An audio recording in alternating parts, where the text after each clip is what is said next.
I am so excited for this conversation. We're back, everybody, with Susan Cautelesi. Thank you so much for coming back on the show. How are you today? I am well. Thank you so much. Glad to be back. Wow. Okay. I really, truly have been looking forward to this because, as everybody might have heard on your first appearance, we didn't even get to the stuff. I actually had contacted you initially because I know you're a Jungian analyst and amongst other amazing things. But I'm not a Jungian analyst. Oh, okay. I Expert? use Jung's work. Yeah. Well, Okay. Jung's work and typology and archetypes, yes, but I've not become an analyst. Okay. As soon as that came out of my mouth, I got a ping that wasn't quite right, but I know that you're well versed in it. Let's put it that way. Okay. But my point is when I really, researched you to have you come on the show, I uncovered all these other amazing things about you and your story. And oh my gosh. So we got into that in your first episode. And thank you again for your your bravery and just divulging such personal, painful stuff with the hope to help people. Because truly that's what it's all about, right? And I love showing people who've made it out on the other side, right? Because when you're in it, it's so dark and so despairing and awful. You can't see a way out. And to know that, okay, people have made out of bad situations. And you and I were speaking earlier about how also women don't have good role models, right? I mean, I feel like, and I hope people are watching on YouTube too at Awakening Aphrodite podcast, because you radiate such a beautiful, grounded, centered, integrated energy. I love that. So I love having really positive role models on the show. And you are one of them. Yay. Thank you. And it's always a process. Nobody gets to the end until you take your last breath. So you got it. Yeah, absolutely. Still to do. Well, I feel like once you kind of like get the lesson and graduate, it's like, okay, rest for a few minutes, but now here's another one. It's like, yeah, congratulations. Now you have a harder problem. Okay, awesome. So let's get into today some of the stuff about.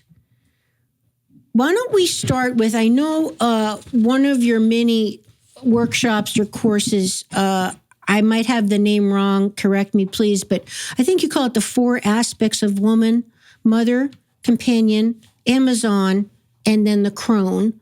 I really want to dive into all your knowledge on that stuff because it's very similar to my online course on the 4 life archetypes of the feminine. So I'm going to kind of throw it to you. Why don't you give us the big picture of what that is, what that course is, why it came about, why it's, valuable. Okay. It came about from some Jungian studying I was doing. And I think I mentioned this last time we were together, that I was doing a women's process group. I was participating in a Jungian analyst women's process group.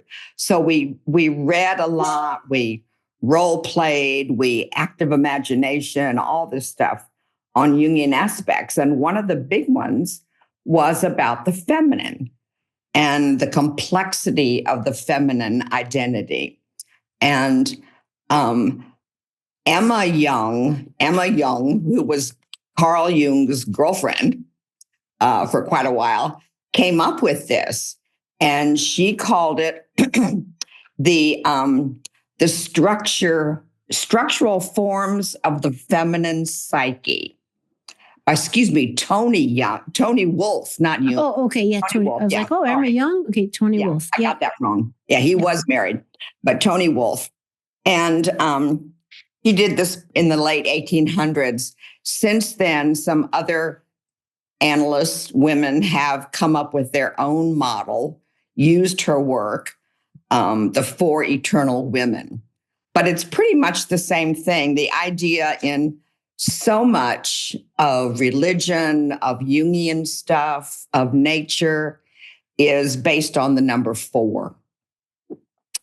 And the diagram of this is based on 4. There are 4 structural aspects of the feminine, and they're like a cross. And the top is mother. And below her is Hetara, the companion, Hetaria. And those are personal. There's the mother who is the noun mother to children, the nurturer, the protector. And another kind of personal aspect is Hetara, the companion to man. Then across the horizontal are the non-personal or unpersonal. And that is the Amazon, who is out there doing it in the world. And across from her, the medial woman, who we also call the crone. Basically, the idea is that we, as we grow up in whatever format we grow up, whatever family system, we learn, born with sometimes, but also learn to develop certain parts of ourselves. So we have a primary aspect that we know pretty well, we identify with. And then the idea for developing a woman, developing yourself as best you can, is to become conscious and integrate the other parts as well. You know, we cannot be the mother archetype in all situations at all times. It's just not called for. Sometimes you got to just get out there and go and fight the battle like the Amazon does. Sometimes you have to be soft and introverted and intuitive like the crone.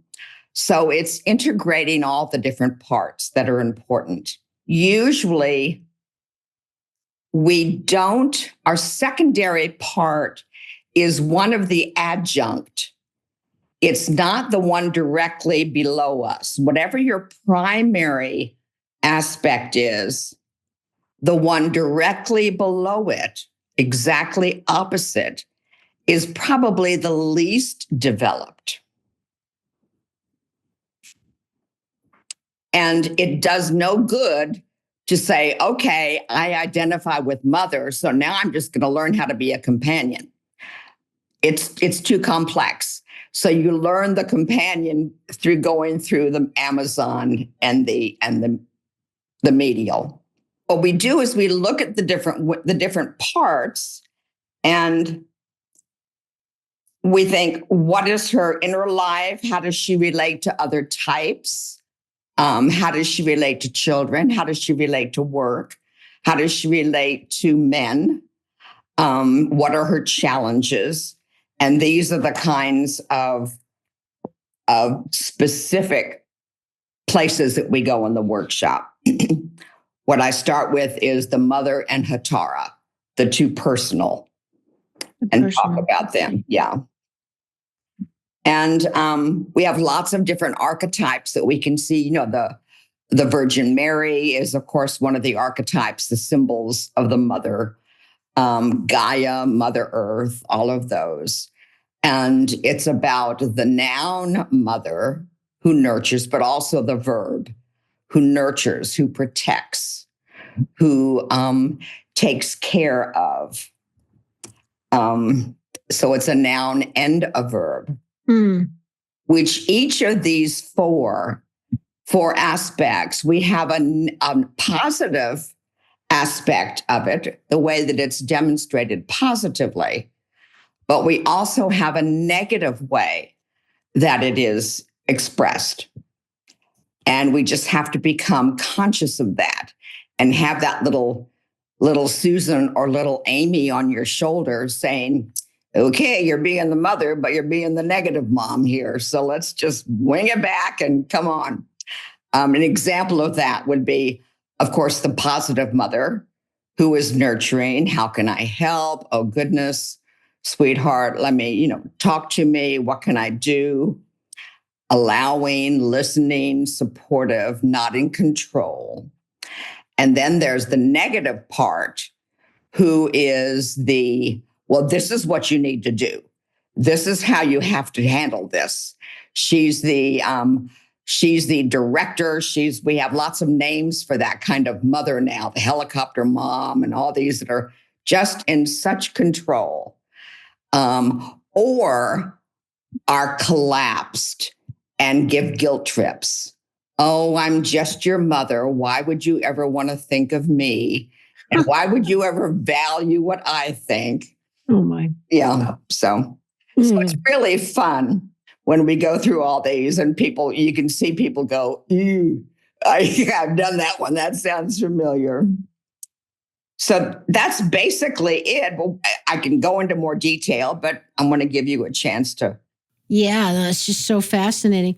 Well, I think it's really fascinating the way Tony Wolff put together. Well, first of all, from my understanding, correct me if anything's wrong, because obviously this is new to me. I had, to be honest, hadn't heard of Tony Wolff until came across you and then kind of dove into it because I'm obviously very into the archetypes. So this came out in like the 30s, right? The 1930s.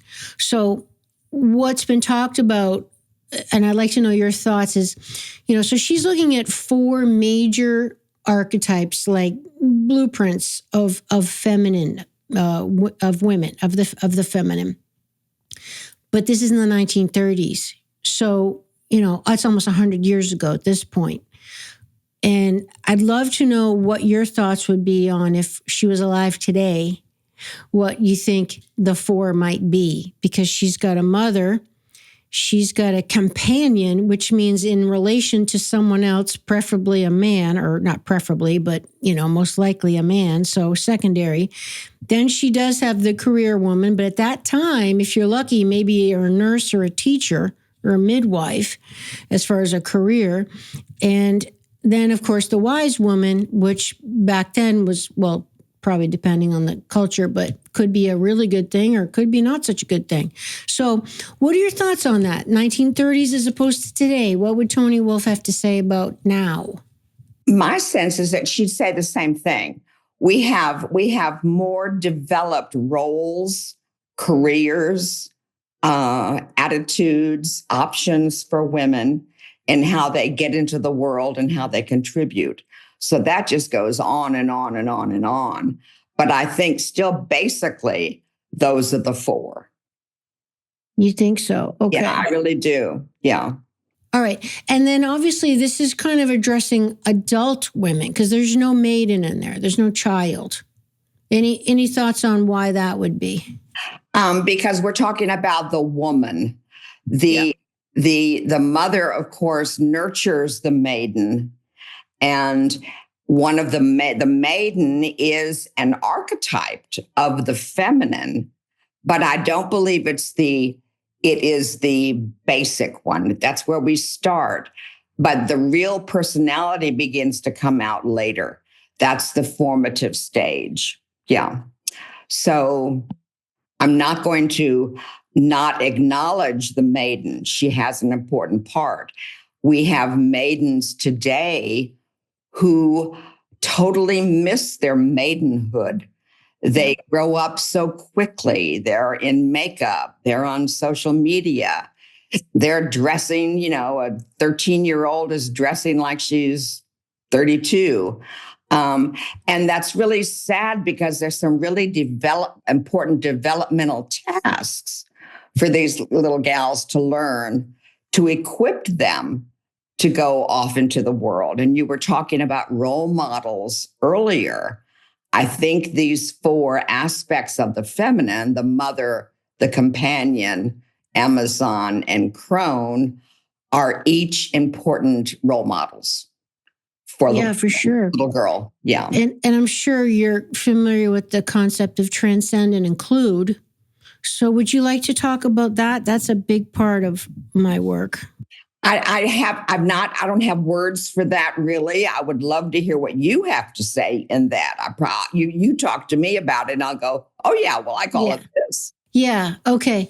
Well, it's the concept of basically, there's a chronologically ideal order in which to go through. And I don't know, we're not talking about Tony Wolff's model in particular, but kind of in general, in that, well, even like the triple goddess, right? Maiden, mother, crone, like it's a chronological by age order.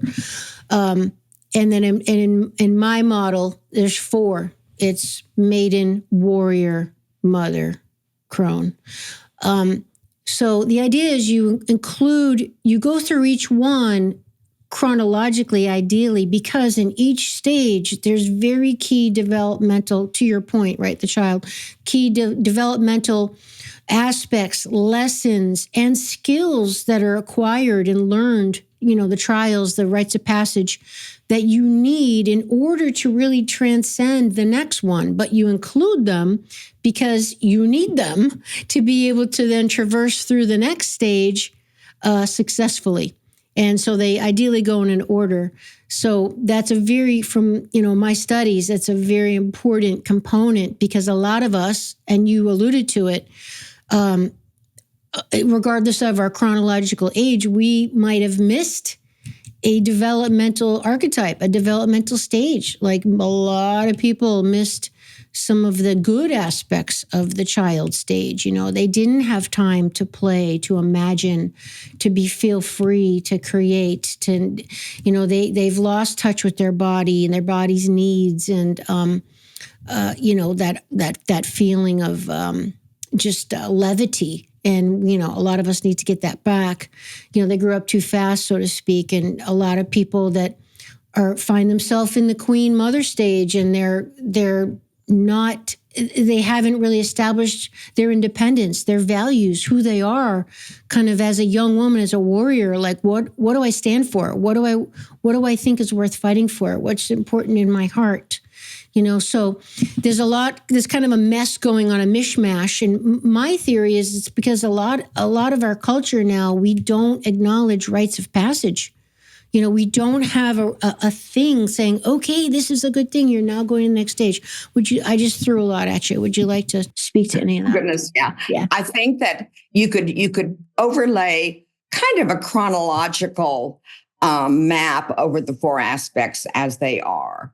And when I think about the maiden, I see the maiden being learned through the modeling of the mother, hopefully that being a good mother.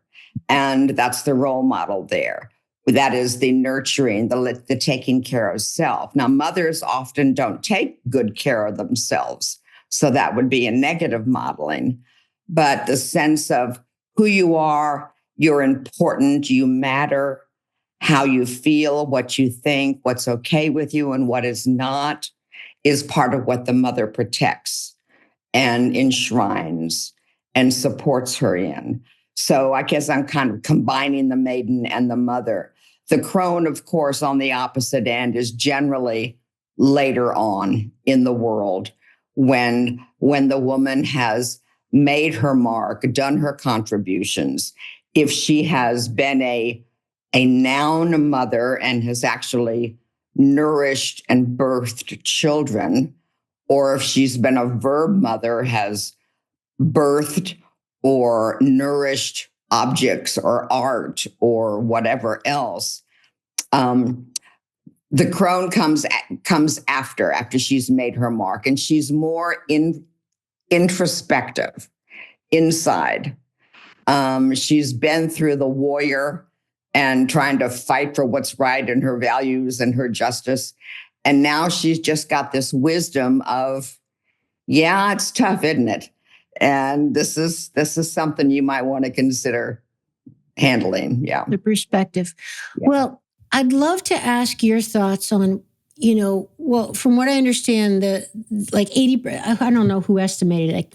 Shame on me for not remembering exactly who. It might have been Joseph Campbell or someone like that said 80% of the world is stuck in the child archetype, psychologically.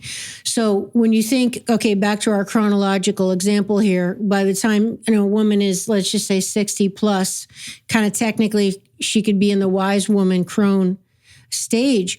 However,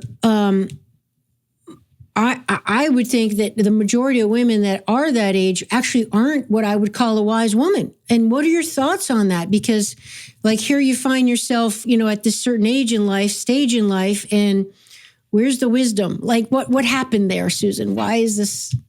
I think what happens is that we, in our society, in our world, we have television, we solve problems, everything is handled in 30 minutes. And we don't like to be uncomfortable. And when we are uncomfortable, as opposed to diving in and saying, okay, what's going on here? I got to get to the bottom of this, which is work. It takes self-reflection.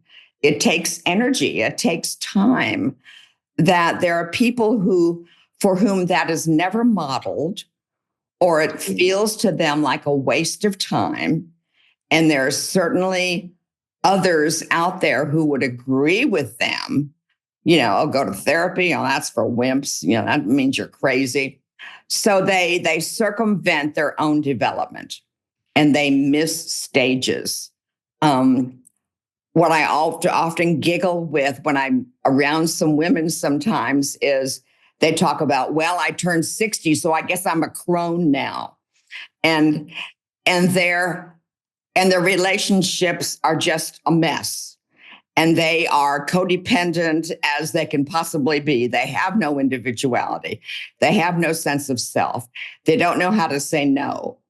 And so there's lots underneath all this. These are very broad brush. And there's a lot of work to be done in each one. For sure. And like I mentioned, very, very important lessons of each one that give you the ability to be successful in the next stage.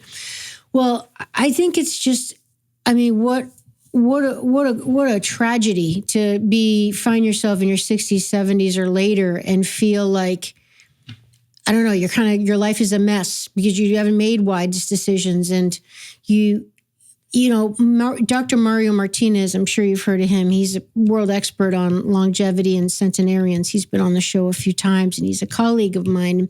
He talks about how getting older is an opportunity to increase your value to the world. What a concept, that is not something that's, I think, kind of subconsciously operating in our culture today. It's, no one wants to get older, and older is about getting weaker and dependent and, your back hurting and going half blind and God knows what else, right? So I think it's just such a cool mindset to think I would aspire to, when I'm older, to be of even more value. Like I'm more valuable. Like think about what's valuable, like gold, silver, whatever, so they would be revered, and in certain cultures back in the day, as we know, the wise ones were revered, the American Indians didn't make any decisions without consulting the wise elders and all that. So what do you think about that? I think that's absolutely right on. But in each of the aspects, there's complicated challenges for each one of these women, and they're different. Yeah. So attitudes of work for the Amazon were going to be far more loaded than they would be for the companion, and to be able to stop and be able at a certain point in your life, probably older. Jung talks about, the 40s or when you got to start therapy, everybody, because that's when the shit hits the fan. Yeah, it starts coming to the surface. You got to start making sense of yourself. So anything before 40 is like an accident. So just being able to discern at a later time in your life, after you've done a certain amount of work or gotten to the level that you are right now, you're different than you were a week ago. And you can discern in your life, in your world, what part is called for here. What aspect, what energy do I need to bring to this particular situation? And I'm reading this, I don't know if I can say this word. I'm reading a wonderful book. You might want to get this woman, Good Manners for something regular people who sometimes say fuck. Okay. It's great. Good But title. anyway, it's like she gives manners, and there an example would be in a situation that is very heartfelt. a loss, a death, that you come with your nurturing. You don't come with the Amazon who's there to show you what to do. You're present with them. And then their amygdala can kind of calm down and they can think. And you can help them take the next step. But having the awareness, the wisdom of what's called for here, and being able to service the other as opposed to show off all you know. Well, I think it's interesting that of the four, we've got, let's see, what are they? Mother, Companion, Amazon, Crone. Of the four, the only one that really is tapped into the big picture, collective unconscious, is the wise woman, of course, and she, of course, there's where your intuition and wisdom come in. So all the more reason to listen to her. But then again, just because you're over 60 or whatever that threshold is, doesn't mean you are a wise woman. So I'll tell you what, before we go, to be a medium or the wise woman doesn't mean you have access to the collective unconscious. I mean, you know it's there, but that's like, an eternity. Yeah. You're just not tapped in. Yeah. Right. To the point, you're not really technically a wise woman. You're just kind of a woman who's over a certain age. Who's willing to go into the darkness? Who's willing to go into what I don't know? What can I feel? What do I know because I just know it's true rather than having facts? Okay, what in your experience would be required for a woman to be able to say that? An open mind, maybe humility, I don't know. Like what? Let's help the woman who might be listening that's like, all right, I got to work on being more of a wise woman. Like what can she do, Susan, to try to help cultivate that? Well, I think that's part of what we were going to talk about, and hopefully still will, about the different parts of the consciousness of a person. Okay. And we can be very thinking and not feeling. Yeah. So if we are more of a thinker, we know what we do most of all, then we know that our feeling function is less developed. And that would be something that we would look to develop, pay attention to, kind of have that little part of you on your shoulder who says, use some empathy here. This calls for empathy. So just looking at what you haven't learned, it's not that you're not a good person. It's simply that, oh, look, here's another aspect of being alive, being a full as we can be, fully embodied woman, and developing something that we didn't even know was there. We go, oh, wow. Yeah. So important. And I definitely want to transition over to the functions of consciousness, but let's just stay on this to kind of, because I'm just going to bet you dimes to dozens that probably 90% of my audience has not heard of this concept of Tony Wolf's model. So I want to try to make sure they kind of really understand what we're talking about. So what is the objective of it, Susan? Like, why is this important for people? Like these four aspects of an adult woman, the idea is you're going to want to integrate them. How are they related? Why do women need to know? And how can they integrate them and call them forth in themselves? And again, the idea being that they are all very different. They are dissimilar in many ways, and important. They encompass personal, they encompass impersonal. And our challenge as we're here in the world is to be as conscious as we can. And this is part of it, to become conscious of all of you. And these different words, these four aspects gives us words and verbs, and we can just examine, so what do I do here? Noticing women who you have particular admiration for or are repulsed by. They could also be demonstrating or modeling something that was not okay when you grew up. And my gosh, look at her, she's awful. but that also might reflect a part of you that you need to discern. Getting into shadow work and all that. That's really complicated, but yeah. All right. So paying attention. There are women I know in my life that I know the mothers, I know the Amazons, I know the ones who are the crones, I know the ones who are good at companionship. And it's not that they're not better than you. They've just developed that for whatever reason. And that doesn't mean that you can't. You just simply say, oh, I'm a little lacking in that. Not real comfortable with that one. What does that mean? Watching movies, reading books, just looking for how do those 4 aspects show up? Right. Okay. So you mentioned earlier that of the 4, we would have a primary aspect. So one of the 4 would resonate with us more than the others. Now, is that independent of your age? Because again, the wise woman we think of as someone, on their last, quarter of their life, so to speak.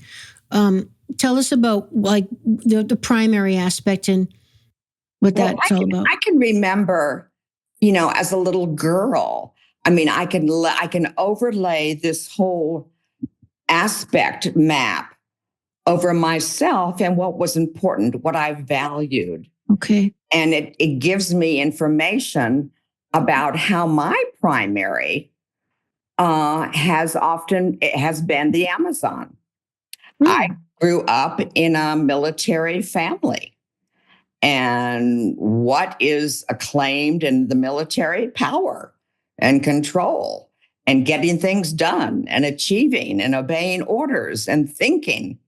So that was modeled for me in the society, in the subculture of the military.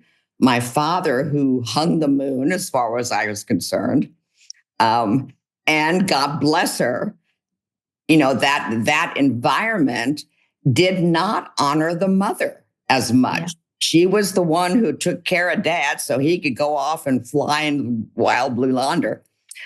So I was the companion. The companion. Yeah. Yeah. So I identified with the Amazon. Yeah. And so that would have been my primary. The companion, the mother, are the 2 that I've needed to go, oh, wow. And one of the workshops I do, the other path, women without children, I did not have children. And I didn't get married until I was 50. But still, that was my way of going, wow, what am I going to do here? How am I going to develop this? How am I going to demonstrate this aspect in my life? I see. So we would be wise to look at which ones, maybe you mentioned the secondary part, right, as opposed to the primary. We'd be wise to look at maybe which ones would be kind of lacking or not so strong. In your case, the companion, to try to cultivate it more, to therefore become more integrated and rounded, because they're in us, right? Regardless if you don't really identify with it, they're in there. And there's some, I would think you would somehow, like that, like whether it be shadow aspects of it. So if you're not identifying with this one component at all, I would think somewhere in your life, there'd be a glaring result of not expressing that in your being. Is that true or no? Probably, yeah. We've all got those kind of experiences that, I think there was a little bit of shadow stuff for me in companion because it was such a mystery to me. Yeah. Be with a man for the rest of my life, to say yes. And it's like, oh my God, I didn't do that till 50. And then I said at 50, I said, okay, it's time to say yes to that. That's another whole reality. Let's do it. But before that, I would look at couples oozy-gooing and I would have a negative opinion of it. Yeah. And that was about me. It had nothing to do with them. It was my discomfort, my non-familiarity with that kind of area, that kind of life. But even though, like when you get to the point, Susan, when you do integrate the secondary functions, like in your case, the companion, does your primary still stay primary? I mean, do they ever get equalized? That's a good question. In my own mind, I would think that they become more available and accessible to you. Yeah. That you don't necessarily have to stay the primary, although that would make sense. If you've integrated them, then you also have the ability to discern, is this really what's important here? Yeah. Yeah. And you're not invested in just one sense of yourself. I mean, women who can't imagine being anything but the mother are denying themselves such complexity, such richness, and to be able to go into these other arenas and say, that has value too. And how can I do this? Well, I'll just remind the audience of your first appearance on the show where we went into your work with working with childless mothers. And what a great episode that was. A lot of value. And I never heard anyone term mother as a noun or a verb. I think that's brilliant because I talk about that all the time. There's different ways to mother, like mothering animals, mothering a business, mothering a project, mothering, it's any kind of act of creation and nurturing and, gestation. And then you give birth. And it's like it's a symbolic thing. But I think that's brilliant, the noun and the verb. But just a reminder to everybody to check out your first episode because we talk a lot about that concept. Before we shift gears, any final thoughts or just last words you want to leave with people about, what to know about those 4 aspects of woman according to Tony Wolff? Well, it's Tony Wolff's work, and then the other women who did the next book that came out, and they kind of broke it down into still the four aspects, but with those, the questions to consider or the challenges are, what are the familiar? What are the positive qualities of that? What are the less familiar? What are the negative qualities of the mother or any other? What are the career preferences mothers would be, with that kind of development would be, in medicine, teaching, nursing, things like that. The relationship to children. Yeah. All aspects have a relationship to children. Relationship to other types. Relationship to a man or a partner. And their greatest challenges. So there's a lot. I mean, you could do a whole weekend on just being a mother.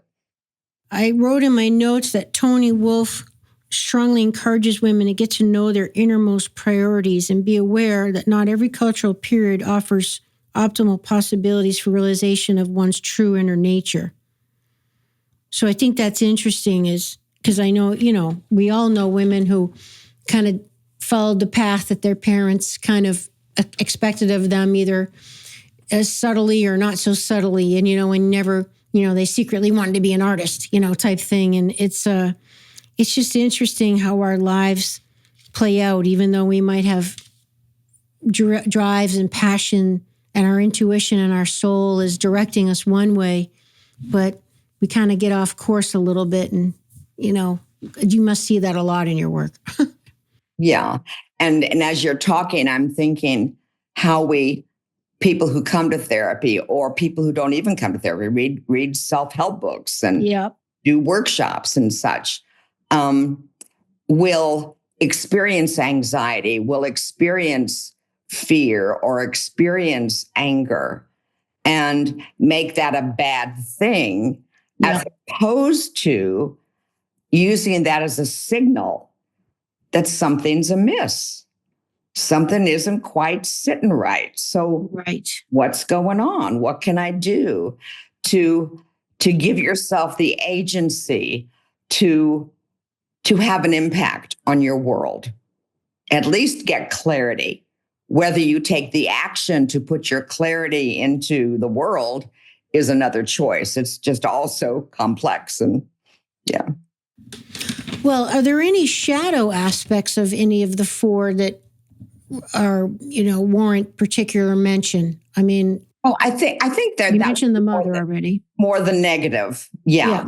be Yeah. more the negative aspect Right. of the companion. Yeah. There's that movie with Glenn Close when she was, Oh, God. yeah, Yeah. what I was didn't think of that. right? Yeah. Fatal Attraction. Fatal Attraction. And the Amazon is, the bitch at the office who just Yeah. have control and Yeah. do everything. And has no And personal life. Yeah. and the crone is the one who just vomits up all her spiritual wisdom, even when people aren't ready for it.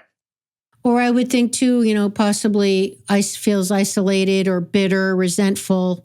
I mean, they could do a lot there. I mean, I personally, one of my goals in my life is to just hopefully not have regrets. I just don't want, I'm trying to live my life in a way where I won't be in the position when I'm in my last several years or decade that I'm like, oh, the pain of regret, is just, that's got to be brutal.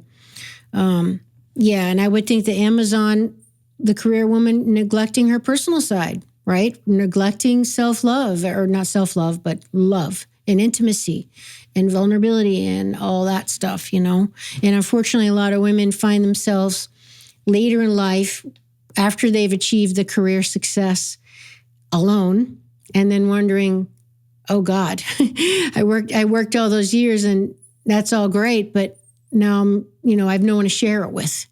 Do you come across that? And if so, what would your advice be there? Exactly. That it's never too late. Yeah. That you have this awareness because you have this awareness. Yeah. So it must be time. And now that you know something that has been unconscious has come to your consciousness, and you go, wow. So you can feel ashamed or regretful or like I missed the mark. Or you can say, gosh, I didn't do that. I just totally forgot. Let's see what I can do now. God, that's so great. And I like to say, how do you meet somebody? Who do I know that has friends that I might want to meet? Just taking baby steps. Well, I think you hit the nail on the head. Just the fact you're conscious of it is the first, okay. And, Paul Chek talks about the pain teacher, right? Something that, is painful for you. Like, oh gosh, I'm depressed, I'm alone or whatever. And, I always say where there's life, there's hope. And, even if you realize it at 70, it's like, all right, you're still alive, you can still do something about it, and nothing makes you feel better than taking action. I think a lot of depression is when we feel like it's hopeless, right? There's nothing I can do to change the situation. And then we get very powerless and we feel kind of like a victim. And that's a horrible place to be. So taking action on it, right? Great stuff. All right, let's transition to the functions of consciousness. Mr. Carl Jung, and this is another one that's part of my course that's very dear to my heart. I want to get your expertise on that, please, and just lay out for people what it is, because I'm sure most people hadn't heard of it. Jung conceptualized consciousness as this kind of self-regulating structure that was present at birth. And it's centered on the ego, and it's how the person navigates particular functions and attitudes relative to the world. One of the attitudes is introversion or extroversion, that the extrovert or the person who practices extroversion has an interest their interest is given to the outer world. They're fascinated by the objective world, outer movement toward the object, the thing, the job, the money, the challenge, the travel, the places. The introvert stays away from that, kind of has a fear of it initially. It devalues the objective world and turns more toward their own psychological processes. that's what's interesting. That's where they go. They go inside. They probably process inside quietly before they announce or bring their clarity, their insights into the world. So extroversion, introversion is one of the ones that begins to do this first part of the consciousness. With that, then there are these particular functions. And the functions are like based on kind of the five senses. One is sensation, and that is the sensation of something exists. The thinking is, so what is it? The feeling is this thing that exists, is it good? Is it bad? Is it agreeable or is it unagreeable, disagreeable? Intuition, where did it come from and where is it going? So those four functions are the psychological functions of the ego. The ego is extroverted, introverted, and then it has these functions. There are, of the four functions, there are two rational and two irrational. It's so interesting as I do all this studying and so on. 4 has always been my favorite number, and it's everywhere. And I think part of that intuition, part of me kind of knows that, and I see things in 4s, and what I study is in 4s, like, Tony Wolf's 4 aspects of the feminine. Mm-hmm. Here we go, the 4, types of consciousness. The rational functions are how we process information and make decisions. It's rational, we're thinking. And that's objective, but we're also feeling. So it's the feeling, thinking function, which is how we gather information. And those are rational. They're okay. The irrational it's perceptive. It's not based on fact necessarily, but it's perceptive. Sensation, stimulation of the sense organs, that idea of you can feel it. Oh, I have a toothache. Yeah, there's no insight in it. You just have this sensation. Ooh, a toothache. Well, that's sensation, right? Yeah, that's sensation, right? Yeah. And the intuition might be when you talk about, okay, what's the symbol of teeth?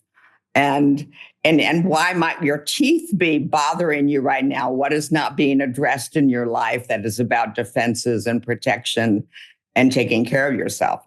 So that's the intuition. That's the intuition is kind of like not having the sensation, but even before the sensation comes, the person who says, or the woman who says, something's just not right. I'm feeling like something needs attention. Mm-hmm. And you go to the doctor and they want facts and they want symptoms. And you say, I don't know. It's above my waist.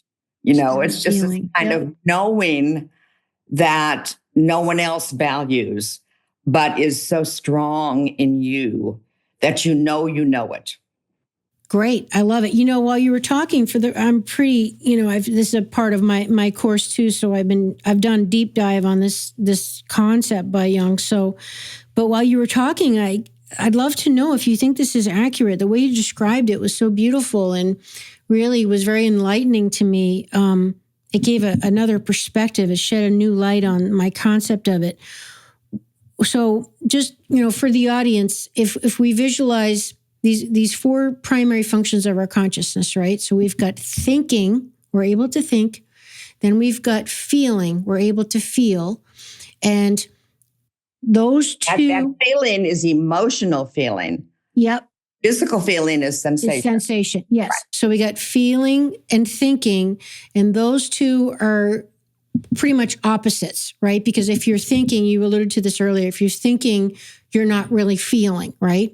And this is such an important part of my show, everybody. Awakening Aphrodite, right? It's bringing on the feminine, the feeling function, bringing your heart into it, your values, how you feel about it. And how many times have we all heard people say, I don't know how I feel about it, or you can't articulate the word, right? You just feel a certain way and you're triggered and you don't know why you're all upset or whatever.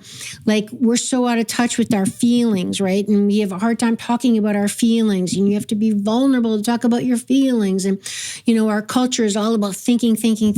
We're all in our heads. And those of us who overthink, right, and overanalyze, and, analysis paralysis, and all these terms we hear. So, Awakening Aphrodite was about my bringing on my feeling function, my bringing on my feminine, which I've always been very feminine, but bringing on the living more in my feeling function, living more attached to my heart and the wisdom of the heart. So we've got those two, and often people are primarily one or the other. Either you're more of a feeler, like your heart is bringing you all over the place, like Aphrodite, or you're more of a thinker, right? More like an Athena. And then you've got the sensation, and that's juxtaposed to intuition. Okay. And the sensation, like you said, is like the physical body, your sense of smell, hearing, taste, sound, you're sensing life. That's a form of consciousness. When you touch a hot stove, you feel it's hot. So your consciousness becomes aware because through your sensing function, right? You get burned. And then you've got the intuiting. You gave another beautiful example, that gut feeling. You just know, can't put a finger on it. So when you're intuiting, theoretically, you're not sensing, right? You're not in your body. You're just this feeling you get. Although sometimes you do get butterflies or whatever, but that's kind of secondary. So I just wanted to kind of underscore all that for the audience, because again, I'm going to bet you they're not really too familiar with this. And share my personal journey that, my life, second half of my life has been about bringing on my feeling function. And I definitely want your advice on that, Susan. But my point is to your beautiful example. I thought, what do you think thinking is like the what, sensing is like the how, feeling is like the why, and intuiting is like the where? Kind of, yeah, that would be it. A little bit, right? Like that kind of came to me. It's like, oh, I never thought of it that way. Yeah. In a broad, very loose sense. So to my point about most of us being way too heavily leaning into our thinking function. Because the point is, everybody, is you've got all these four abilities of your consciousness, and most of us are not utilizing all of them. Therefore, we're not living to our potential. That's the whole point, right? Like, use all the tools in your toolbox. Like, if you're not living in your feeling function, you're missing a whole aspect of yourself that will give you valuable information about navigating the world. If you're not using your intuition, like most of us don't, you're missing out on a great opportunity, right? So I would imagine most people are way heavily into their thinking function. Please, could you talk about that, and then how we can bring the weaker ones on board? Yeah. I think the thinking function is what is honored, respected, valued, compensated. It's what our evaluations are at work. It's about how are you thinking and managing all of this. And so our society kind of trains us to go in the direction where we'll get the most acknowledgement, the most esteem, get the most benefit, and be valued by other people. An example for me is having grown up in a military family. When I was doing some research on this, Jung was talking about how we're kind of born with our function, but our society, our family of origin, may encourage us to go away from our normal function and develop one that is more acceptable, more valued by the family. For sure.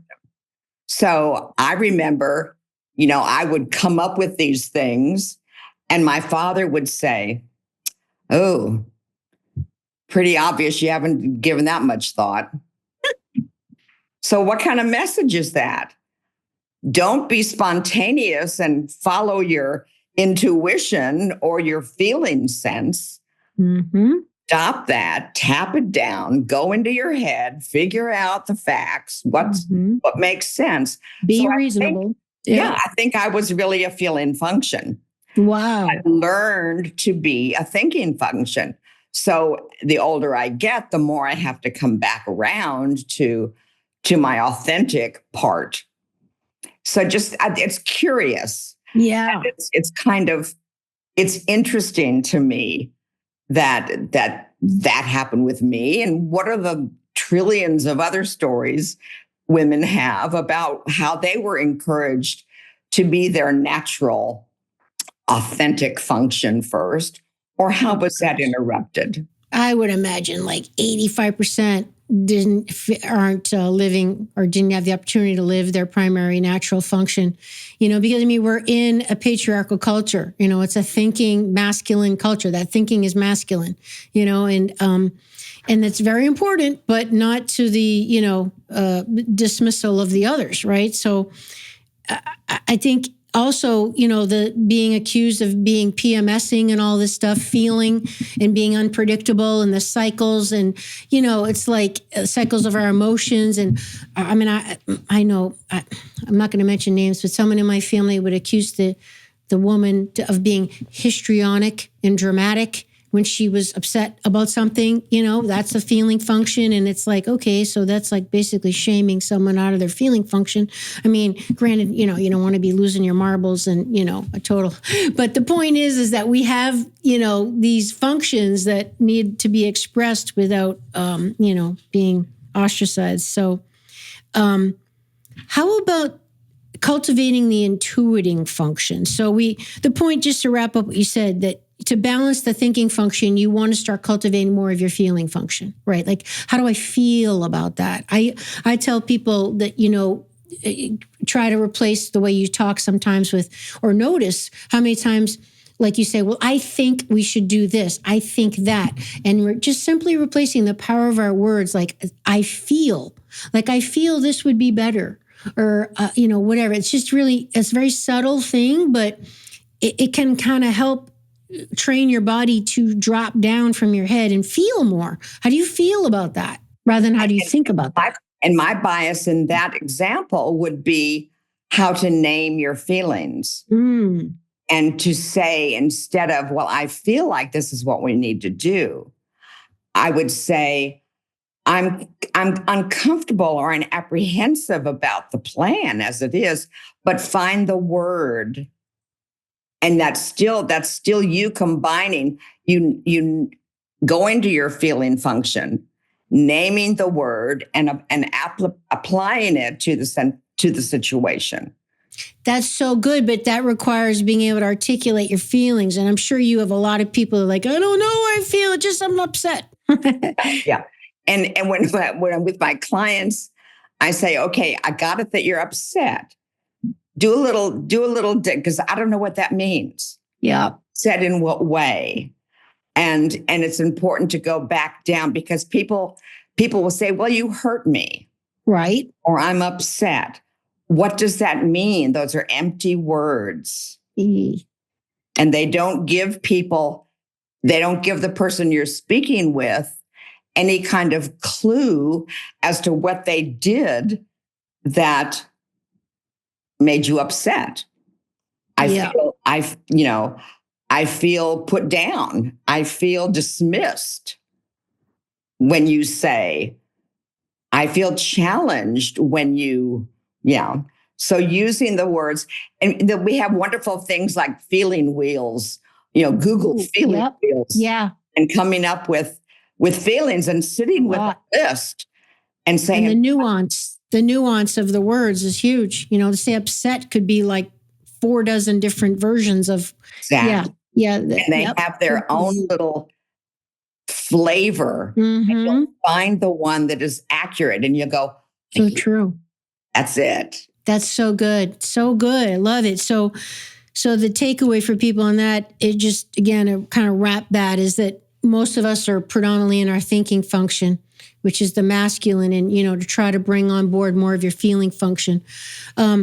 Let's just, before we close here, I'd love just for you to elaborate a little bit on the sensation function and the intuiting function, because sensation, it's pretty buzz right now talking about embodiment, right? And again, that's the feminine being in our body, and then women being disconnected from their bodies, or hating their bodies, or fighting their bodies, or, dieting and ignoring their body's needs, or not going to the bathroom when they need to, or when they're tired, not sleeping, like just being so disconnected from our bodies. So this, cultivating that sensation function. And then, as we mentioned a little bit earlier, cultivating the intuiting function, which is critical. A lot of us are just so out of touch with our intuition because we've beaten it down so it stops talking, but we can bring it back. Right. And I think as a child, I used to know if plans that we would make for our Sunday outing were actually going to happen or not. Wow. It's like the plan is a picnic, and I'd go, we're not going. Wow. And then bingo, we wouldn't be going. You got a feeling. Yep. And so that affirmed that for me. Nice. I was able to trust that. A lot of it is trusting what comes from you. It's yours. It's a gift. So when it shows up, even if it is irrational, like sensation and intuition are irrational, people may say, well, that doesn't make any sense. And you say, that's right, it doesn't. It's irrational. And irrational counts too. Yeah, because it's not factual, right? Like it's not tangible per se. You can't, it's not a biomarker. Yeah. So any ideas how we can cultivate our intuition and also our sensation function and being more embodied? I think just really paying attention to acknowledging that maybe your body sensation is something that you haven't been paying attention to, and setting an intention, like for a morning. For the next 3 hours, I'm going to be paying attention to my body. And I'm going to notice when I need to pee and notice when I want to drink. And just experiment with these things and what would feel good. Imagining, I'm going to go get some ice cream after this podcast. What flavor would I like? Ooh, chocolate? Nah. Pistachio. Yeah. So just that it's irrational and it. It's so good. Yeah. But when it's a hell yes, it. Yeah. And the intuition, I think, is just really, I think it's so important because it's the best guide that we can have.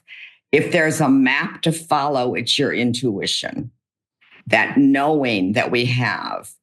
And the knowing doesn't require a degree. It doesn't require a college education or a high school diploma. It's just being connected to yourself and trusting what comes. And like we said earlier, it's never too late. You get you mentioned it, that, it's all about bringing your conscious intention to bring it out of yourself and pay attention to yourself. You can bring it out, because most of us, are living primarily in our thinking function with the lack of the 3. So bring them all on board.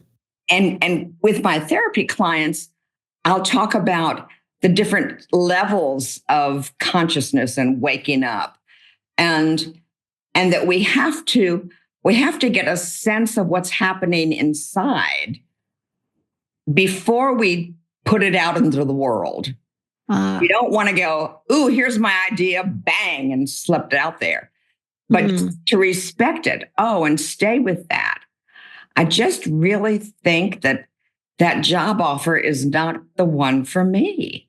I don't know why. and just ask yourself or tell yourself, I'm willing to understand more about this. Mm-hmm. I am open to some information, however it may come, that gives me a bit of where am I leaning? And I'll talk to women about sensation and leaning. I don't know what to do. I don't know what to do. Well, which way are you leaning? A little bit, physically leaning. And they'll go, what? That doesn't make sense. Oh, that's good. Yeah. And they'll say, well, I'm like 5 degrees toward yes. I said, that's clarity. That's good. I like that. Sensation and leaning. That's good. Leaning. Well, it's like ready, fire, aim. It's like, yeah. So it's like sit with it. Yeah. It's just kind of getting in starting to make automatic the inner process of really checking in with yourself, particularly with big decisions, right? Prior to, and I would just add, checking in with all the functions of consciousness, not just your thinking. Check in with your intuition, check in with, sensations in your body, and check in with how you feel in your heart, and you're going to navigate much more wisely when you're bringing all the tools on board. And to slow down, that we are also kind of given this message that everything's got to be done. It's got to be fast. It's got to be the best it can be. Yep. And life is not a race to win. I mean, it's just smell the roses, slow down. When we're in unfamiliar territory or have questions, if it's a dark house, we don't run through the house. We walk slowly. So that kind of an analogy, when you don't know, certainly don't rush. No running when you don't know for sure. Just take a step, feel it. Does that feel like right? Was that too much of a step? Just ease back a little. Yeah.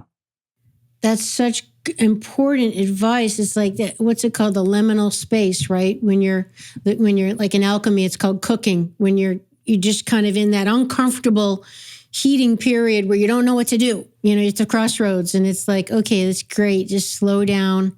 And when you're in a dark house, you don't run. I love that. That's good. So good. Wow. I think this is just so much gold stuff for people. I really hope they listen to it at least twice. Any final thoughts on the 4 functions?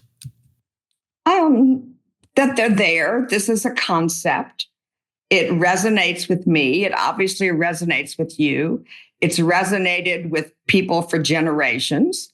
You don't have to learn it and invest in it. Just try it out, experiment with it, and see if it works for you. If it does, great. If it doesn't, look for something else. Yeah. See if, you feel like it's pulling more of who you can be on board, It might awaken certain parts of yourself you didn't even know you had. It's beautiful. Wow. Susan, thank you so much. You hit it out of the park. I knew you would. Tell people how they can find you and your work and anywhere you'd like to direct them. The best would be my email, susancotalesi1@gmail.com, or my website, www.susancotalesi.com. I am approaching retirement. Oh, wow. I'm doing 1 day a week and looking for what's next. So I'm not taking on new clients. I'm still going to be doing workshops, and those will be at the Jung Center. So people can in Texas, right? So those will be available. People can just Google Jung Center Houston and see there's lots of wonderful offerings, and mine are there too. So yeah, that's how I found you. So if you're going into another phase of your life, retiring, what's next for you? That's so interesting. And I had a bit of clarity this weekend. I think it's partly why I got sick, because I just needed to slow down and get some clarity about where am I going? What's happening? And it's like letting go of my identity as a therapist, as a consultant, That's big. Is like, so who am I? Mm-hmm. And And I know that I'm a substantial woman. I'm a woman of worth. And there are these messages like I got from my father. My father retired twice. So again, daddy's influence is you don't rest. You just find something else to do. Here's the doing. Yep. And now my challenge is how to be. And I want to take up more writing. I had been working on 3 different projects and just kind of parked them. So there's a part of me that says, I think that's it. That's so great. I love it. So you're going from the human doing to the human being phase. Brilliant. Well, I know the world is going to look forward to see what's coming out of your writing, and I love it. That's so great. Thank you so much. I appreciate your expertise. I know it's going to help a lot of people, and gave me a great perspective for my work too. Thank you, Susan. Thank you, Amy. I so appreciate this opportunity, and our connection feels real comfortable, and it's been fun. I agree. All right, everybody. Check out her first episode. I mentioned that earlier. We'll put that in the show notes. We'll also put Susan's email in the show notes for you if you want to reach out to her. And don't forget, if you're in the Houston, Texas area, definitely check out the Jung Center and Susan's workshops. You can get on her email list. You'll be notified of them. Maybe I'll see you there one day. That'd be amazing. All right, everyone. Thank you so much. We'll see you next time on Awakening Aphrodite.